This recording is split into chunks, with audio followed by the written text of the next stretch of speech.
Hi YouTube! Welcome back to my channel. Today we are going to be talking all about the waxed Barbour jackets, and this was one of the items that I featured on my gift guide from a couple of weeks ago.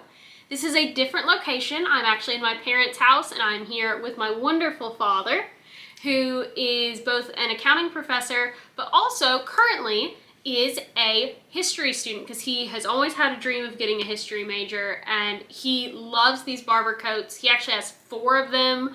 I have 2, my husband has 1, my dog even has 1, but the reason that we all have these coats is because my dad loved them so much first, and so I wanted to bring him in for this video to talk about the history of Barbour and a bunch of the different coats that we really enjoy having as a family.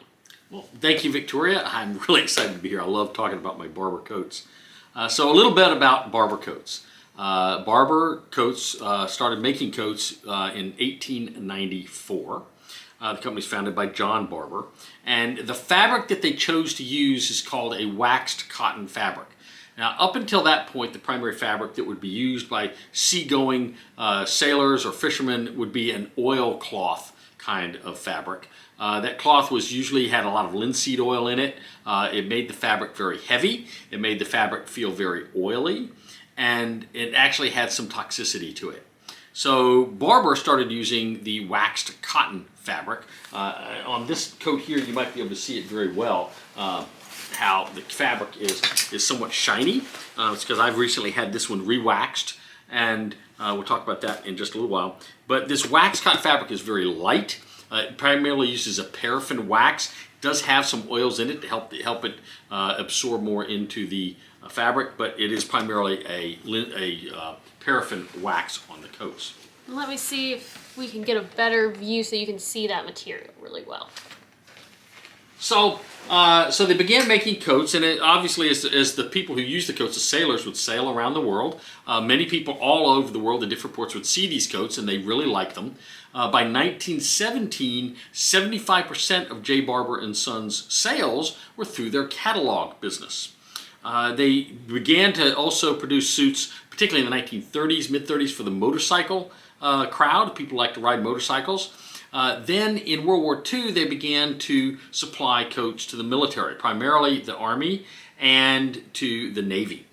In particular, submariners had what they called Ursula suits, which were both tops and bottoms made out of the waxed cotton fabric.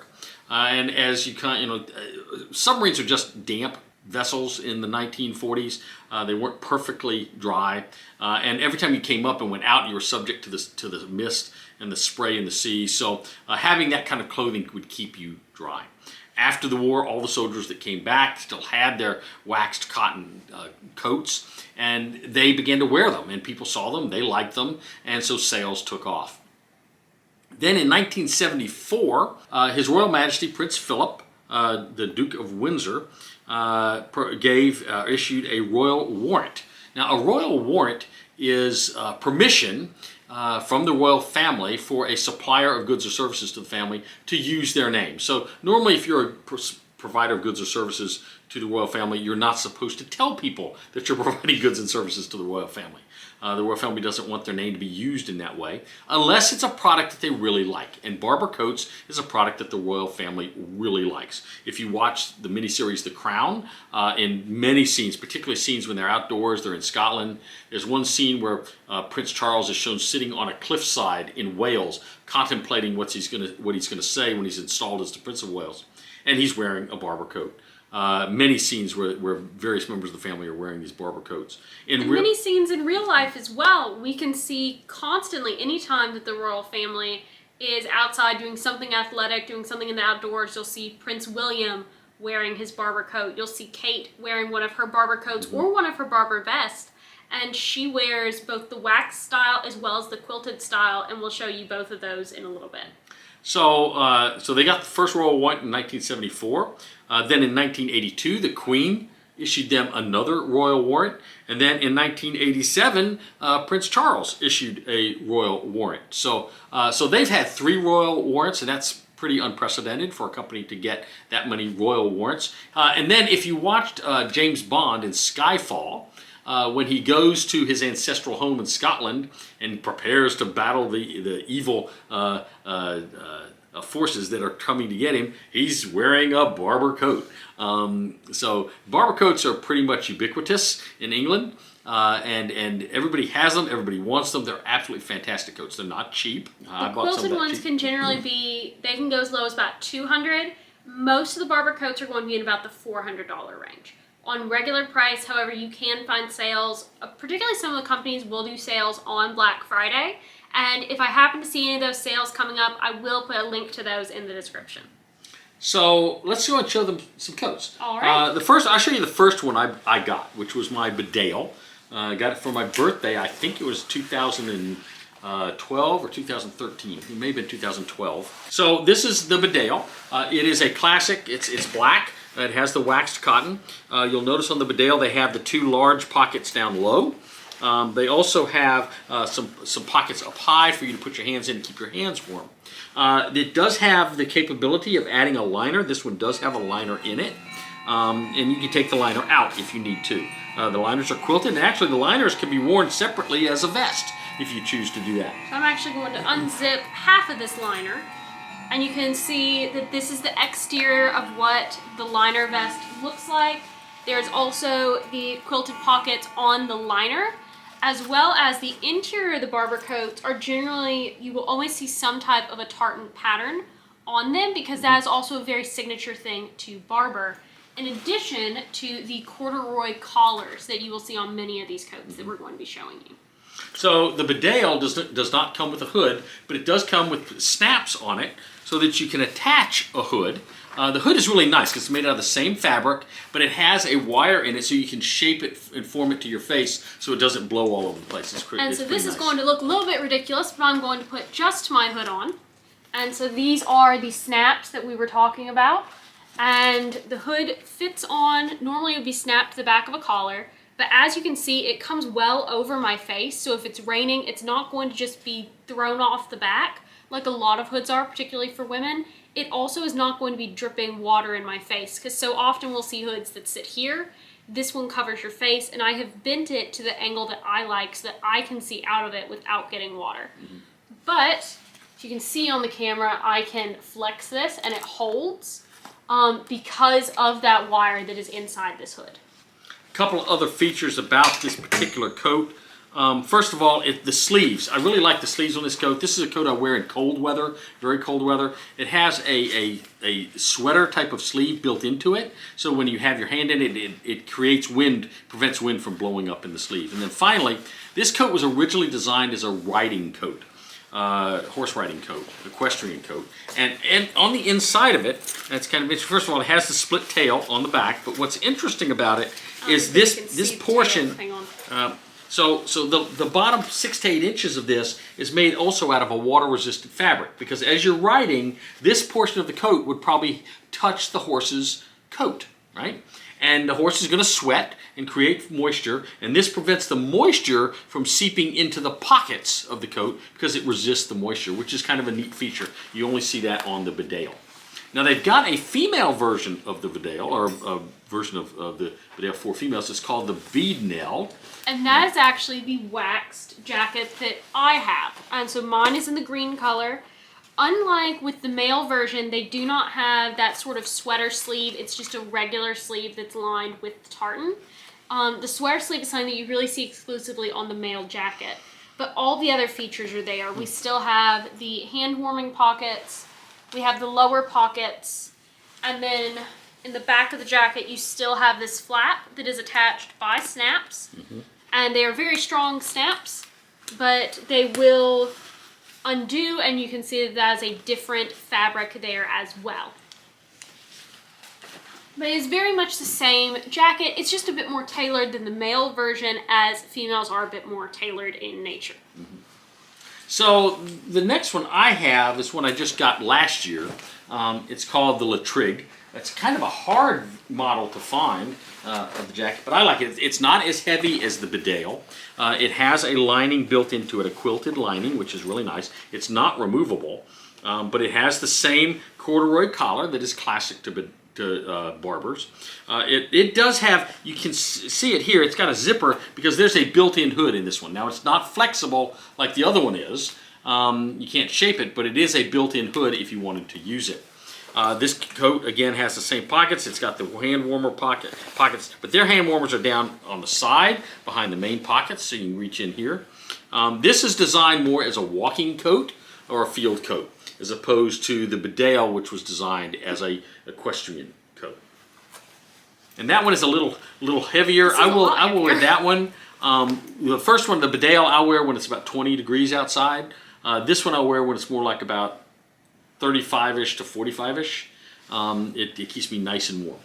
And with my bead nail, I typically wear that. I'll start wearing it around 45 degrees without the liner. Once it gets down to about freezing, so 32 degrees, that's when I'll probably put in the liner to wear with my jacket. And that just goes to show different people wear these jackets at different temperatures because of how comfortable it is for them. If you're looking at getting a jacket, I would really recommend looking into either the Bedale for a male or the bead nail for a female, because of the fact that you have the option to also either currently, when you're buying the jacket or when you're buying it for someone, buy the vest to give it the versatility of different temperatures as well as the hood. But it could also be a gift that keeps on giving if you wanted to give the vest and the hood at a later date. So the next coat I have in my weight level is this one. It's called a lightweight. Actually, I don't even think they sell this coat anymore. I found it at an Orvis store on clearance, so I got it at a really good price. I love this coat. It does not have a lining in it, but it is extremely comfortable, extremely lightweight. It's only a 4-ounce wax coat, where most of the wax fabric is a 6-ounce fabric. This one has been re-waxed, so that's something I told you I'd mention later. You do have to have these re-waxed every couple, 3 years, depending on how often you wear them. If you take them to a local barber dealer, they can package them, send them to the factory to be re-waxed. Actually, the factory where these are re-waxed is not in London, it's in Greensboro, North Carolina. So they send it to Greensboro, they re-wax them for you, and they send them back, and it makes it, again, just as if it was brand new. You can try to do it yourself. I wouldn't recommend it. If you've got that much invested in the coat, spend the money to have it done properly. Again, this coat has the classic corduroy collar on it that all barbers do. And again, this one, I don't know if you can even find this coat anymore. I found it and just got lucky with it. This coat, the other thing you can do, by the way, this coat the sleeves were too long. And I was having to sort of roll them up a little bit because they were just a good 3 to 4 inches too long. When I sent it to have it re-waxed, I also had them tailor the sleeves and cut the sleeves down. And they also put this little snap on the sleeve for me, so that I could make it a little tighter around my wrist. So they shortened the sleeves, put a little leather binding around the bottom of it, and it really came out wonderful. And you can do that with any Barbour jacket. You can send them to get repairs if, say, something were to happen to a snap, or if you wanted to have the jacket more fitted to you, whether it be length of the body, length of the sleeves. If you want to have those sweater sleeves put in, they can do that as well. Of course, all this is a little bit of a cost as they are doing work to the jacket. But as these are jackets that you are able to wear for such a long time, and it is a true investment piece, I think, it is something that if spending that extra $50 to have a sleeve adjustment means you're going to wear the coat more, then absolutely go for it and do it so you can get the wear out of these items. Now you've got one you might want to show. Yes, so this is my second Barbour coat that I actually just got recently, and I was able to pick it up on clearance.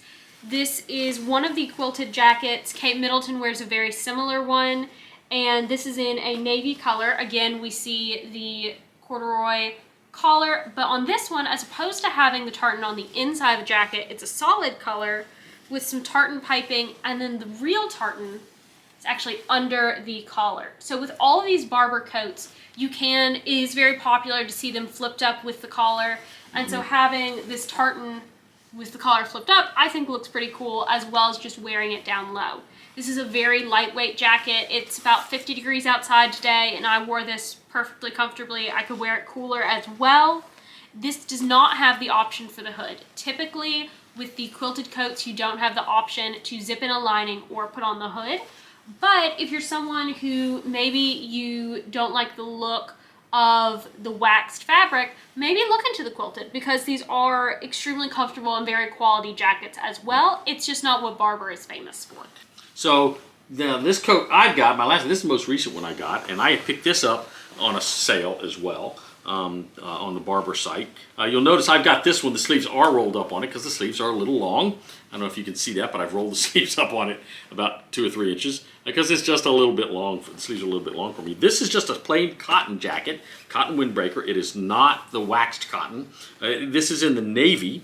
It looks a lot like my other one. It's not quite as tailored as my lightweight is. It does not have a built-in hood the way the lightweight does. But it does have all the other features. Here's your tartan here. It's got all the other features that you want in a coat. And I've worn this one particularly in the early fall when it'd be in the low 50s, mid 50s. This would be my really light, warm jacket. And I just enjoyed all 4 of my jackets immensely. So they are expensive, but they're worth the investment. Yeah. I don't wear any of my other coats. I could clean out every coat out of my closet, and these are the only 4 jackets I need. I've got one for each temperature level. You've got one for each color that you could I got all wear. 4 colors that they sell, and I just love the products. One thing that we haven't talked about on the jackets is the sizing. When my mother and I actually got my dad his first coat for his birthday, we had no idea about the sizing at all.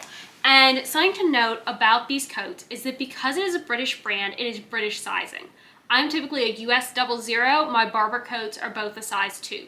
With the male coats, you'll a lot of times see just the regular small, medium, large. That's pretty universal.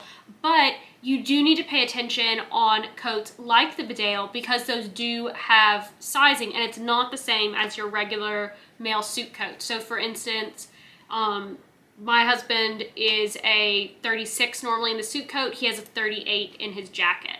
And so that is something where if you're going to be buying these coats, particularly if you're looking at giving it as a gift to someone, I would recommend getting their measurements. The people who, whether you're going to a store like Orvis to pick out the coat, or if you're going through Barbour itself, the support that you can get from customer support are very good at helping you find the right size for your jacket. And I think that is a very important thing to note, just because if you're giving it as a gift, you do want to make sure that it fits or they have the ability to exchange it. There's one other Barbour coat that we have in our family, and that is my wonderful Golden Retriever's coat. She is a size large, and this was her Christmas present that we got her last year, mostly because we wanted her to match me and my husband and wear matching pictures. But as you can see, the dog coat still has the waxed material on it. She is a princess who does not like to get wet, so that is something that she actually does enjoy wearing this coat, and she hates wearing clothing. But it has the corduroy collar, and the interior has the Barbour tartan. It's got an underneath strap as well as the front strap for the dogs. Well, like I said, I think it's a great investment. It is certainly a great gift to give someone. It's a special gift. I don't have a lot of fancy clothes. I'm not a clothes guy. The only thing that I love spending money on with clothes is my coats. Since I discovered these things, this has been my thing. I'd just soon buy some clothes at the Eddie Bauer outlet. I don't know. But these coats are so special and so wonderful and fit so nice, and they look absolutely fantastic. So I'd suggest if you're looking for a gift for yourself or for a family member, a Barbour coat is a great, great gift. And these are gifts that are great for anyone of any age. My father is, clearly he's graying a little bit, so he is... He is not a young millennial. I think that that's safe to say that Yes, they're not a that is millennial. My cousin actually got one. I believe that she was 18 or 19 when she was in college when she got her Barbour coat. My aunt, who is her mother, got a Barbour coat at the same time. I have one. My husband has one. And I mean, you even still see the Queen of England wearing her Barbour coat sometimes when she goes out riding, although she's pretty much stopped riding at this point. And so this is a really great brand. I hope you guys have enjoyed hearing about it and enjoyed having my dad onto the YouTube channel as well. If you'd like to see more of my family, or if you have questions about Barbour coats, please leave a comment down in the description and we'll try to answer those for you. Have a great rest of your day. Bye!